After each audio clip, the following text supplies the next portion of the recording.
10 साल के लंबे इंतजार के बाद आखिरकार जम्मू कश्मीर में सरकार का गठन हो चुका है। अनुच्छेद 370 के खत्म होने के बाद उमर अब्दुल्ला ने केंद्र शासित प्रदेश के पहले मुख्यमंत्री के रूप में शपथ ली, लेकिन कांग्रेस इसमें शामिल नहीं हुई, बल्कि बाहर से ही समर्थन करने का फैसला किया।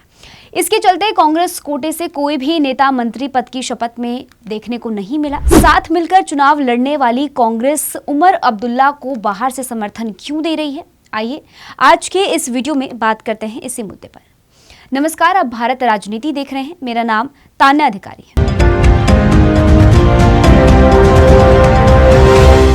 जैसा कि मालूम हो, कांग्रेस और नेशनल कॉन्फ्रेंस ने मिलकर चुनाव लड़ा था। 90 में से 83 सीटों पर दोनों के बीच गठबंधन हुआ। वहीं 7 सीटों पर दोनों पार्टियों ने अपने उम्मीदवार उतारे, लेकिन चुनाव प्रचार के दौरान दोनों दलों के बीच तालमेल का अभाव दिखा। उमर अब्दुल्ला ने तो यहां तक कह दिया था कि कांग्रेस पूरी ताकत से चुनाव प्रचार में दमखम नहीं दिखा रही है। इसके बाद राहुल गांधी और प्रियंका गांधी ने जम्मू में चुनाव प्रचार किया। पार्टी जम्मू की अधिकांश सीटों पर चुनाव लड़ी, लेकिन उसे महज 6 सीटों पर ही जीत मिली। वहीं घाटी में भी उनका कुछ ऐसा ही हाल रहा। यही वजह थी कि नतीजों के बाद से ही दोनों के बीच सियासी तालमेल नहीं दिख रहा था। नेशनल कॉन्फ्रेंस ने प्रदेश की 42 सीटों पर जीत दर्ज की, जबकि कांग्रेस को सिर्फ 6 सीटों पर जीत मिली।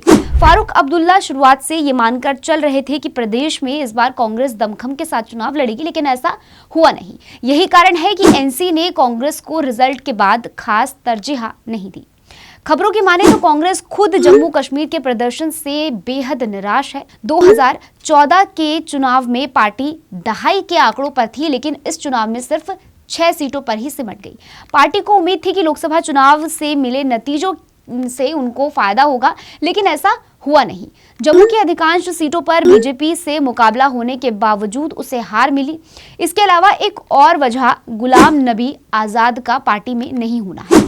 गुलाम नबी आजाद ने राज्यसभा का कार्यकाल पूरा होने के बाद कांग्रेस से नाराज होकर इस्तीफा दे दिया और खुद की पार्टी बना ली। हालांकि उन्हें ज्यादा वोट हासिल नहीं हुए, लेकिन कांग्रेस के पास वो एक बड़ा चेहरा थे।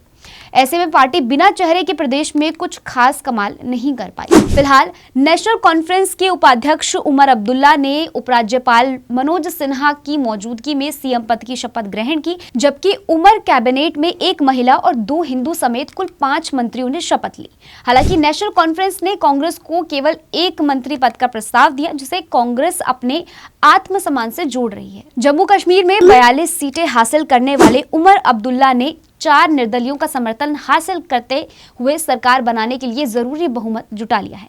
अब कांग्रेस का समर्थन नेशनल कॉन्फ्रेंस के लिए महज औपचारिकता भर रह गया है।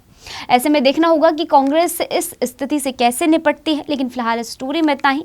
अपनी राय हमें कमेंट सेक्शन में जरूर दीजिएगा।